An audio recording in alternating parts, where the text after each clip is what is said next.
is the 19th anniversary of September 11th attacks on the World Trade Center and the Pentagon, and of course the airplane crash in Shanksville, Pennsylvania, that was heading towards the White House. We do remember that day every day. Since September 11th, it's hard to forget that day. I actually lived through it down here in downtown Manhattan. Thank God I'm okay. Thank God my family is okay.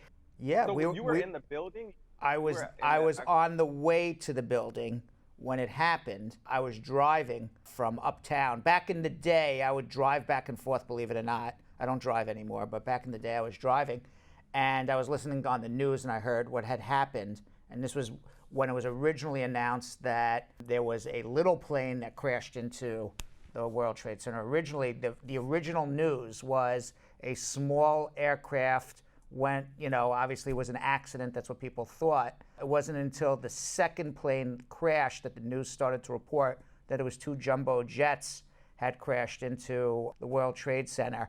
I had been driving actually on the FDR Drive. I was on the way to the office. I heard all the, fire trucks and police and emergency vehicles heading downtown. And I said to myself at that point, this is not going to be a good day in downtown Manhattan.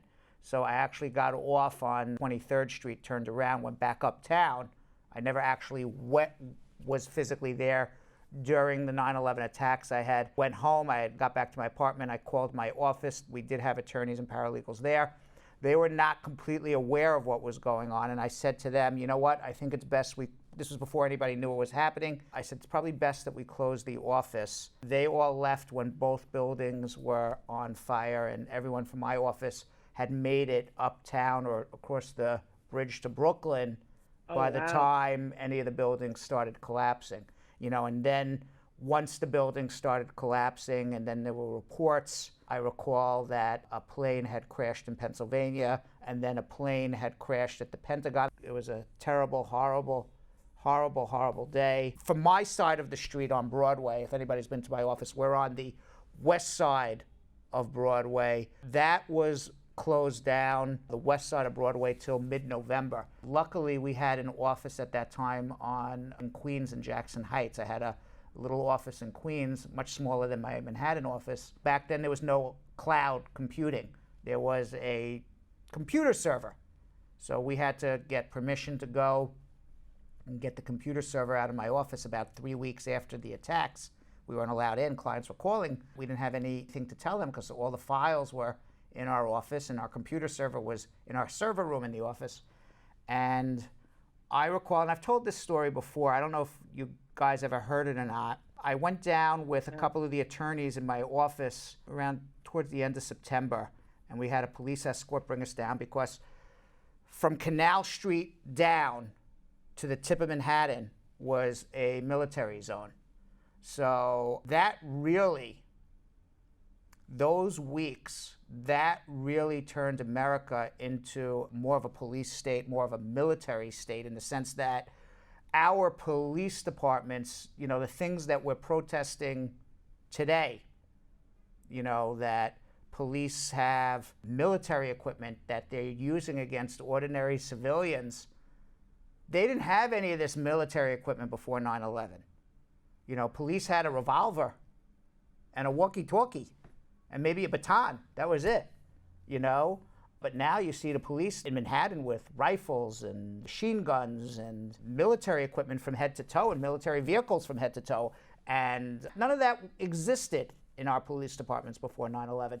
And, as I'm talking about it now, I never really gave it thought, but as I'm talking about it now live on our show, that zone from Canal Street down to the tip of Manhattan, that was a military zone for 3 months. The military was patrolling it, and that was the beginning of the militarization of our police departments across the United States of America. Not to say that there wasn't racism in the police departments before, but it always existed. But the police have, from that point moving forward, were given a lot more military equipment, to use against civilians than what they had before 9/11. And on that day, in the end of September, I don't recall the exact day, but it was the end of September, We had a police escort bring us down. I got permission to go in with 2 other lawyers and carry a big, heavy computer server out of our office on the 5th floor here at 225 Broadway, bring it over to Queens. And they dropped us off in front of the building at 225 Broadway. Right now, if anybody's been to my office, in the lobby of the building is a deli, delicatessen. You're familiar with that, right? Yeah. At that point, that deli wasn't there. It was a Duane Reade drugstore. And when we got dropped off, there was no lights, there was no electricity in our building, the elevators weren't working, and we were in this very dark stairwell.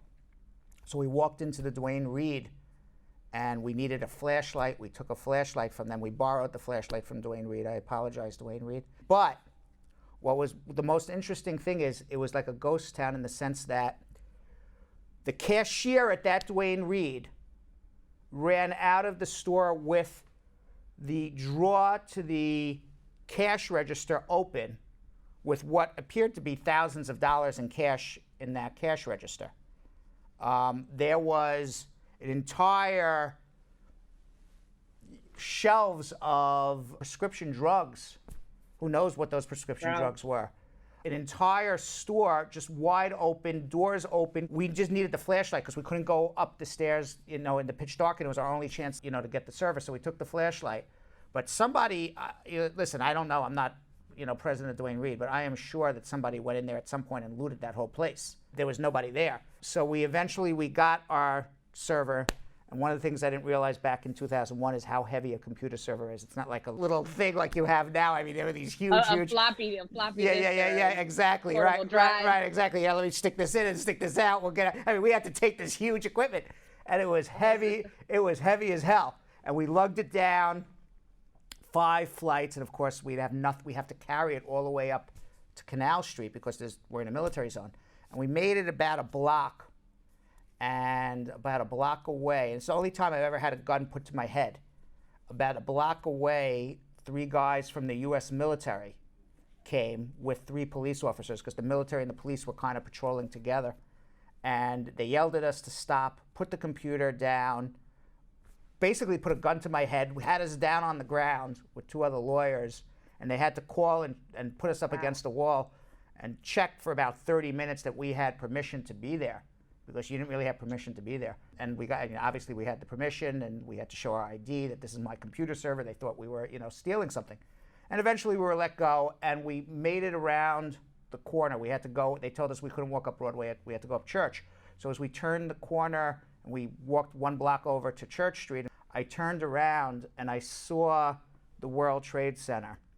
And it was still smoldering 2-3 weeks later. And the destruction of that building, if you can picture what a 9 or 10 story building, the height of a 9 or 10 story building would be, that was probably the height of the steel that was just one on top of another that collapsed on one another. It was probably 10 stories tall, the steel that they had to remove. And then, of course, obviously, changed America completely, militarized our police force. USCIS, the Department of Homeland Security, did not exist before 9/11. It was made directly as a result of 9/11. Before the Department of Homeland Security, there was the Immigration Naturalization Service, the INS, and they were under the auspices of the Department of Justice. And it was considered a legal issue to get a green card or not. And obviously it is because I'm a lawyer and you have to go through, a legal issue. But it became, after 9/11, not a legal issue, but now a security issue, immigration. Immigration was never a security issue until after 9/11. And they turned that terrorist attack, and yes, there were 19 men who were here on student visas, and they were on legal visas, and they went to school, and apparently they learned to fly a plane, and that's how, and was able to get through security at the airport. There was no TSA, Transportation Security Administration. It was private security people at an airport prior to 9/11. And you would just go through a metal detector. And people my age remember all this, but there was no, take your shoes off or, show your ticket. You would just go through put your luggage on the tray, go through the metal detector, and you're done. I do remember everybody, like your family, was able to go in with you, like all the way to the gate, Correct. like to the door, Yeah. even if they didn't have a ticket. That's right. I do Yeah, remember. yeah, you just had to go through the metal detector, that's all. Nobody was asking for tickets or anything. I mean, when you think about all the things that changed, the Islamophobia, people who are, terrified of Yep. Muslims. That was a big one. The militarization of our police force, the attitudinal change for people looking at immigrants and immigration, and the attitudinal change that I see, because I was an immigration lawyer before and after, so I've seen both sides. And there was always, a security component. Even in 1996, they passed immigration laws, that defined what an aggravated felon is and defined what, crime of moral turpitude is. So, yes, certainly they were always passing laws that people who commit crimes get deported or become inadmissible. But they changed the entire system. The Immigration Naturalization Service was an agency to facilitate the processing of immigration papers for people and facilitate the processing of the orderly entry and exit of immigrants. And that changed after 9/11 to the Department of Homeland Security, and they split the INS into USCIS, whose job it is to now protect American workers, and ICE, whose job it is, Immigration Customs Enforcement, to police America and remove immigrants. Not that there wasn't deportation before, but it's just immigration is now a security issue, and it wasn't prior to 9/11. Even the fact, if you come into JFK Airport, I was just talking about this with somebody today, and I'm sure everybody has, you guys have gone through JFK Airport.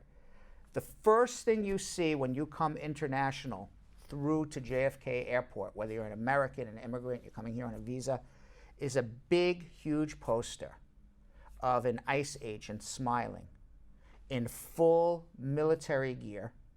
I'm sure you've seen this. And he has full military gear, and he's next to a dog, it looks like a dog, who sniffs for bombs and drugs and whatever. Oh. And he's smiling, but he has all this military equipment on. And it's so, to me... Oh, I think I do know what you're talking about, Brad. To me, as an American, it's a threatening picture to me that this is what I'm coming into. This is the country, the city I'm coming into. It's not a welcoming picture, even though you got a smiling guy in military gear with a dog. He still has military gear, a gun, a whole, military fatigues and everything with a gun. To me, that's not very welcoming. Just because they smiling doesn't mean it's not welcoming. And it's done on purpose to say, don't F with us. Right. Don't F with us. We're going to get you. And it scares me, and I'm not effing with anybody. So I can imagine what somebody who's not an American, I see that big picture, and then you come into this big hall and a lot more, officers, obviously, but it's a very threatening picture, and it's completely different than what it was pre-9/11. 9/11 changed. And I'll tell you what, I don't know how America is going to change with COVID, but years from now, I hope I know you guys, I hope we're doing this for a very long time. We'll talk about how life was pre-COVID and post-COVID. We don't, but Right. It's going to be completely different too.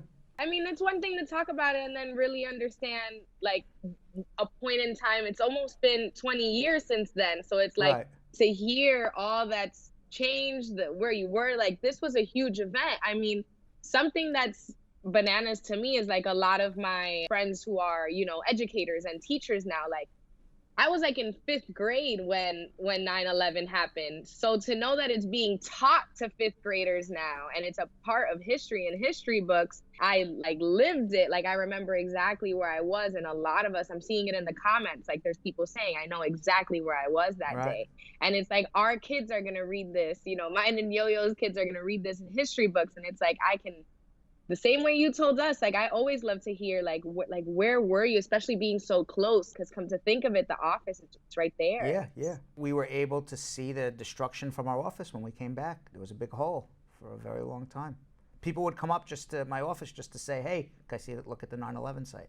Joe Biden and Mike Pence, they crossed paths at the September 11th memorial. It was reported that Joe Biden tapped Mike Pence on the shoulder, and Mike Pence turned around, wasn't sure who it was. There it was Joe Biden. and they gave each other an elbow bump. So at least they didn't punch each other out. They actually were very civil with one another. They said something to each other. They had a conversation for a very short moment in time, and then they moved on, and we'll have either the same pumpkin or a new president in about 53 days or so from now. Hopefully we get a new president instead of an old pumpkin. And then Joe Biden, he went off to Pennsylvania, where the crash of the airplane in Pennsylvania that was heading towards the White House, where the passengers on board fought back and crashed the plane and saved the plane from crashing into the White House. Donald Trump was there as well, but Biden and Trump did not pass each other.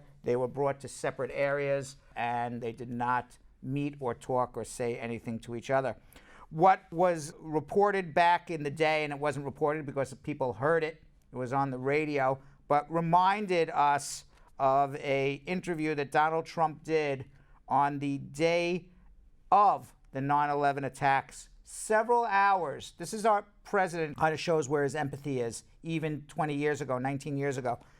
I don't know if you know this story, Yo-Yo and Vanessa. Just hours after the 9/11 attacks in 2001, Donald Trump, who was a real estate developer, everybody knows that, and he was also a reality TV star, he spoke to a local television station, WOR, which in New York is Channel 9, for those who don't know, and he didn't talk about the loss of life, the terrible destruction, the value fear, of the property. The fear.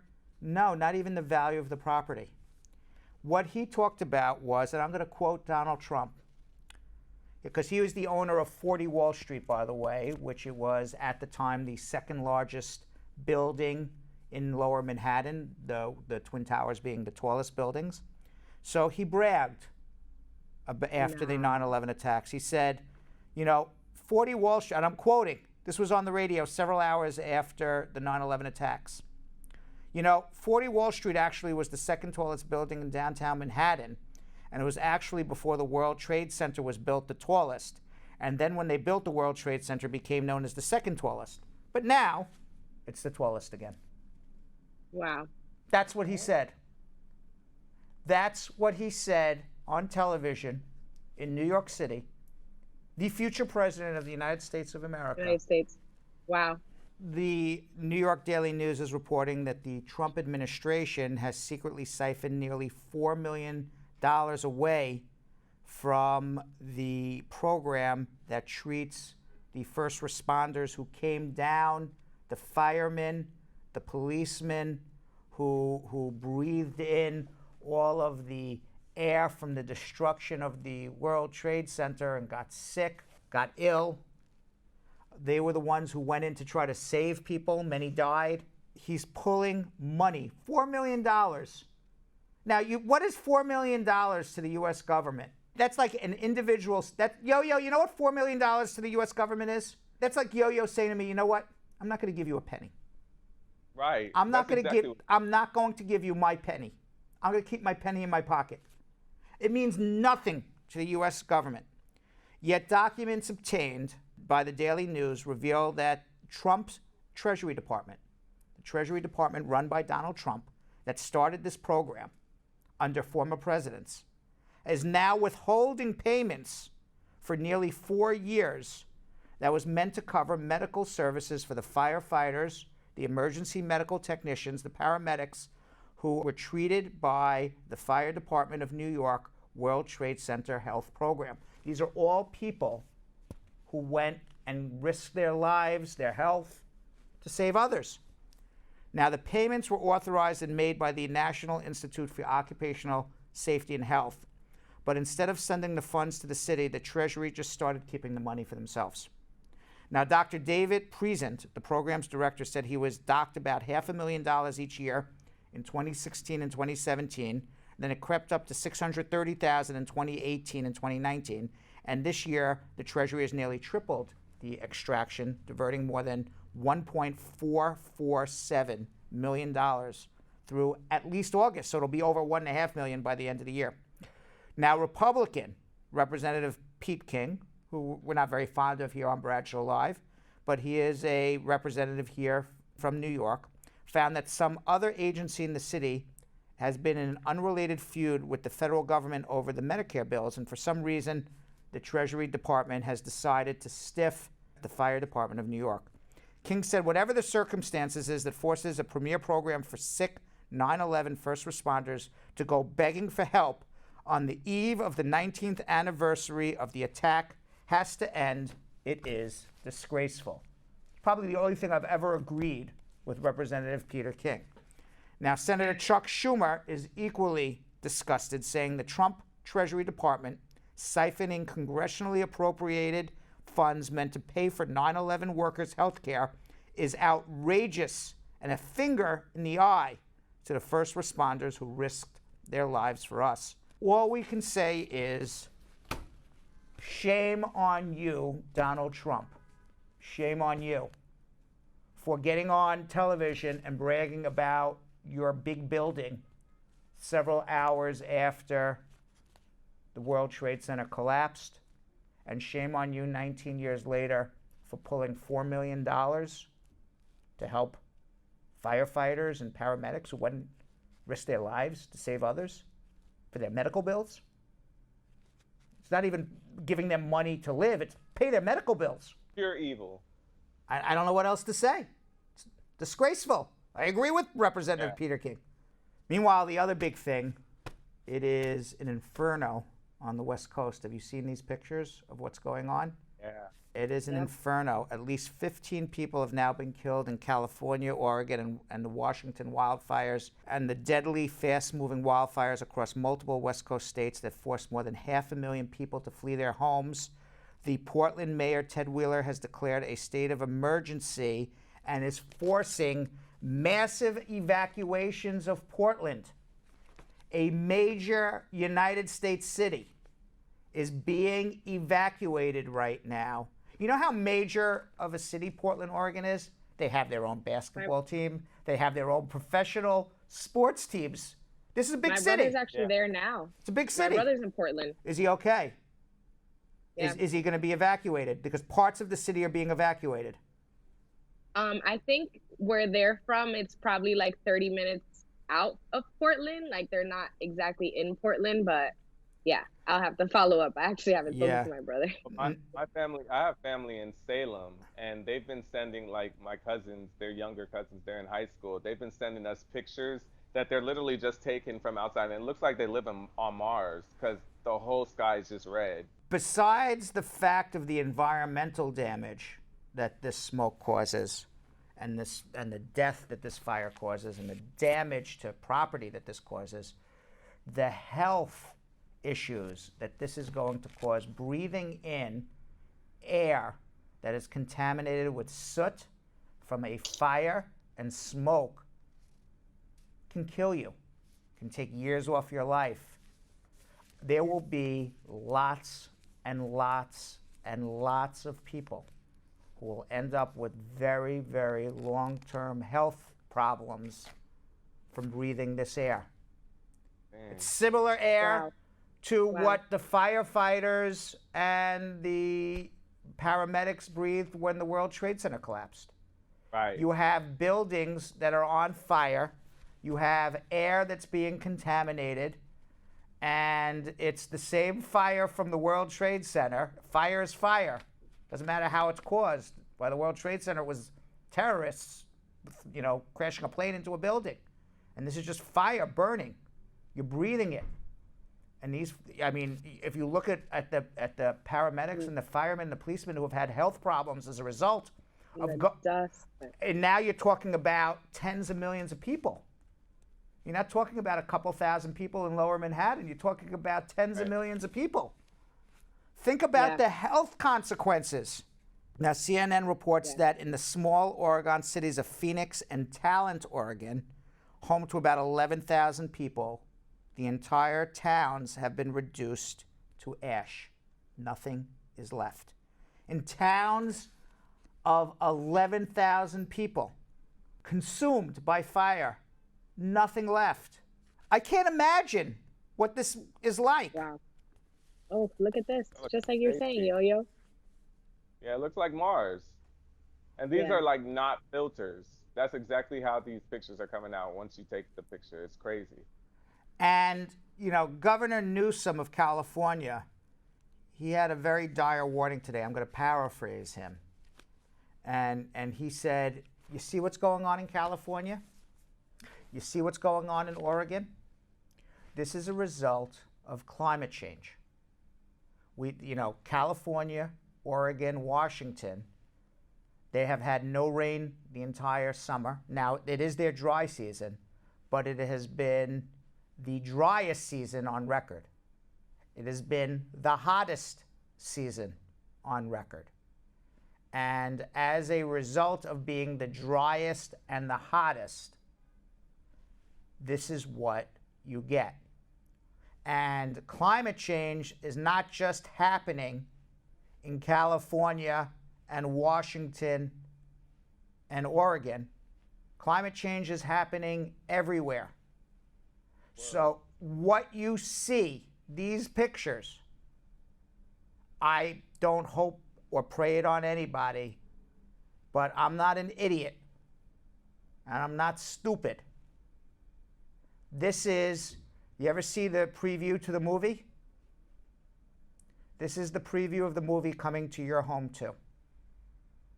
This is going to happen in many, many places. And it is going to get worse and worse.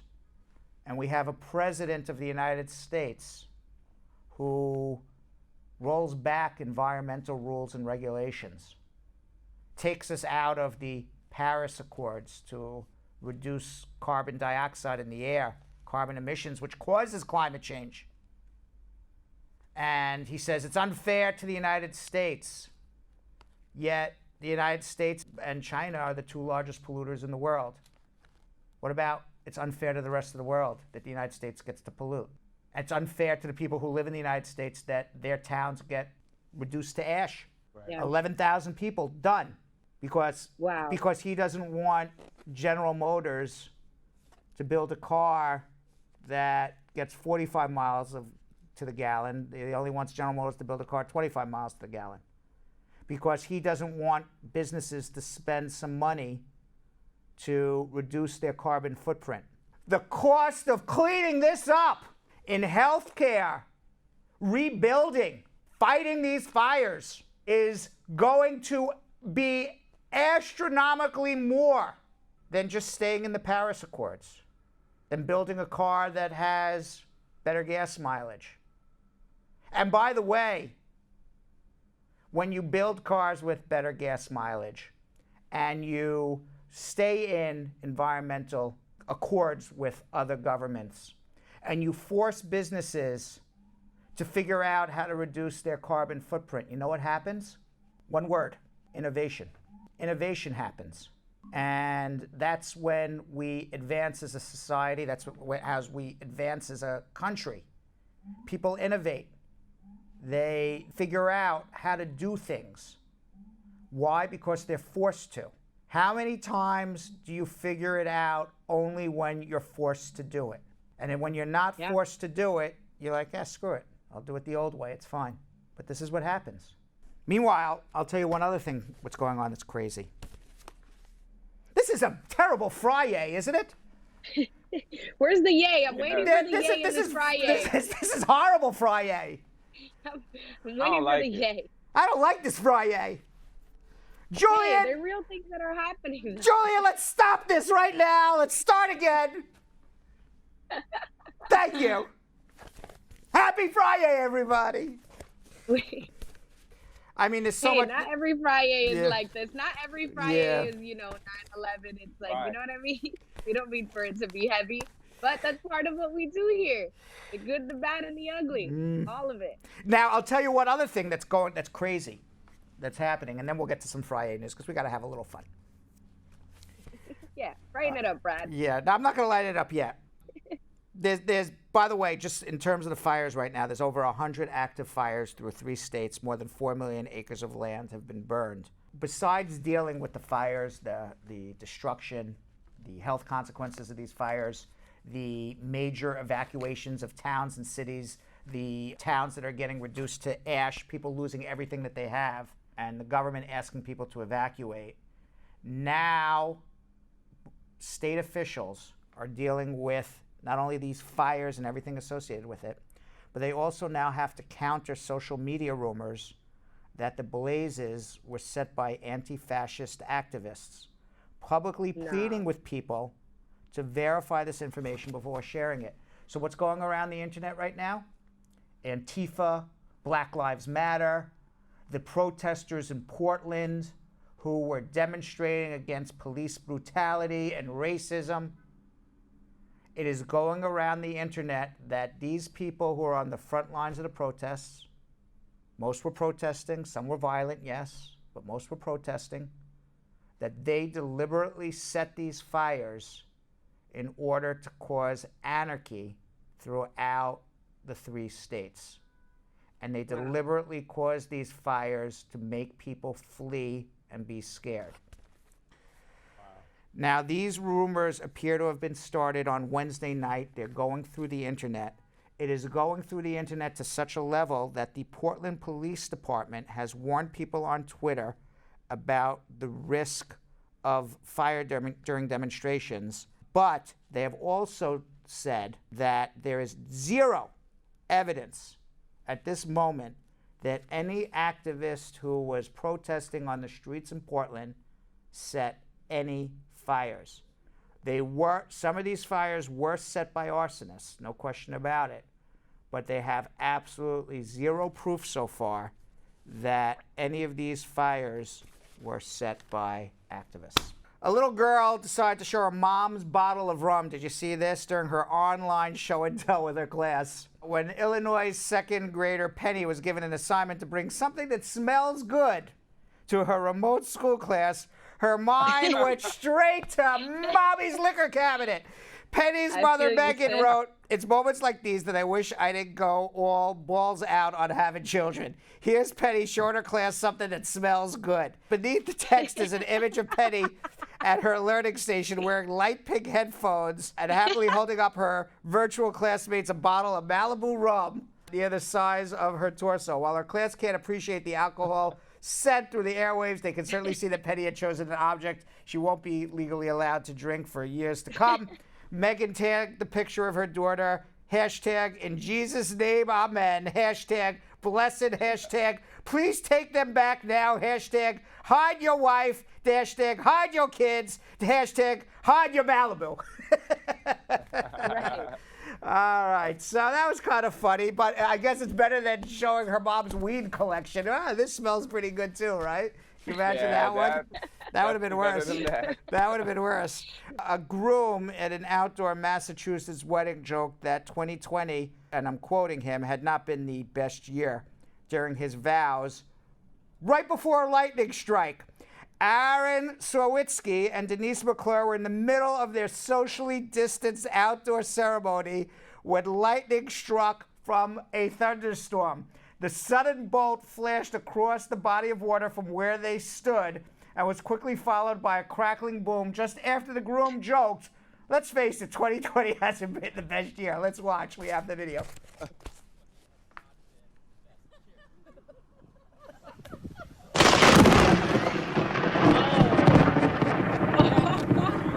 Can you imagine? Oh my God. So he wrote, "Turn on the sound for this one. Mother Nature has her wry sense of humor." Thankfully, nobody got electrocuted and they did get married. And yes, 2020 sucks. No question about it. Hopefully 2021 is better. Can you imagine? The guy says, "Yeah, 2020 hasn't been the best year." Boom, lightning strike. Listen, that's why 2020 is alive. It can hear you. Exactly. Don't mess with it. Now, did you see the skinny house on social media? You know, you guys are on social media now. There's a skinny house, and it's leaving people completely baffled. The 2-bedroom property in Illinois is not exactly your run-of-the-mill house, as the name suggests. It's slightly narrower than your average home. Now, TikTok user Eli.corn posted a short video of him outside showing off the bizarre architecture of the skinny house. Now, since the video was posted on the site 2 days ago, it has received more than 316,000 likes. Commenting on the short video, one person said, "That's not a house, that's a hallway you're renting." A second said, "This has deeply upset me," while another asked, "How does somebody even live there? Look at that skinny house." What? Like, Why would one even it take all the doesn't look time to like- construct the house? That looks more like the set at Universal Studios. If you ever go to Universal Right, Studios, they build the right. front of the house and there's nothing the behind it. front. Nothing behind it, right? Yeah.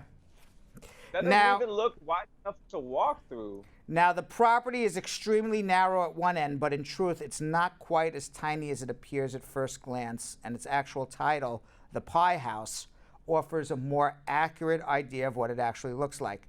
The advertisement says, "You now own Deerfield's famous Pie House. This iconic home is larger than it appears, with over 1,600 square feet of living space, including the finished basement, good nature, natural light, with lots of character." So apparently it's a pie. So it's a triangle. So it's skinny at one point. Performer David Blaine, you know who he is, the magician and the Houdini artist and the escape artist. He wowed. I watched this, by the way. It was really cool. I actually spent the time to watch it, believe it or not. He wowed his fans by flying to 18,000 feet in the air using just balloons. It was really cool. I watched it. He rose to fame as a magician, but most of David Blaine's activities these days involve life-threatening endurance tests. Now, the illusionist floated over the Arizona desert on Wednesday by holding on to 50 helium balloons. His stunt was titled Ascension. And what he did was he had all these weights in his pocket. And as he would dump weights, he started going up in the air. And he was hoisted 18,000 feet up into the air. That's about 2/3 of the way up of what an airplane would fly at its highest altitude. Airplanes fly about 30,000 feet if you were going, international across the Atlantic Ocean or something. So at 18,000 feet, he then pulled out a parachute. He did not have a parachute on. He pulled a parachute out of his back somewhere, was able to put the parachute on as he was floating 18,000 feet above the air. And by the way, it's really hard to breathe 18,000 feet above the air. First of all, it's below zero. The temperature's below zero. This guy gets me every time. And so it's freezing cold. I don't know what the exact temperature is, but it's below zero. And you can't breathe the air up there. I mean, have you ever gone hiking up in a high mountain? It's hard to breathe. Yeah. Some people even have trouble breathing in Denver, Colorado, and this guy's 18,000 feet up in the air. He could have passed out. Wow. If he passed People out, be playing with their life, man. if he passed out, he'd be dead. Or if he was not passed out but somewhat delirious, how would he get his parachute on? But he did it. Yeah. And then, of course he did. He cut the ropes to the balloons. He was like, what was that movie where the guy's flying around in the house with the balloons, the cartoon? Up, and he parachuted to safety, and he's alive. His initial goal was to get to 18,000 feet. You know how high he made it up? 24,900 feet, the height of an airplane. That's what an airplane flies at, 30,000 feet. You always hear 30,000 feet above the earth. And then when you're on the plane, I don't know if you've ever seen, you're on the plane, you see that, look at the map as you go, and it says how high you are and how fast the plane's going. Yep. It always says outside temperature minus 57 degrees, doesn't it? It's got to be freezing cold. 24,900 feet is 4.7 miles in the air. He parachuted to safety. And he says when he landed, wow. That's what he said. Wow. That's David Wow, Blaine. that's all I you love got. this That's guy. all you got to say is wow. I would have been like, holy shit, Right. I would have had a coronary on the way down.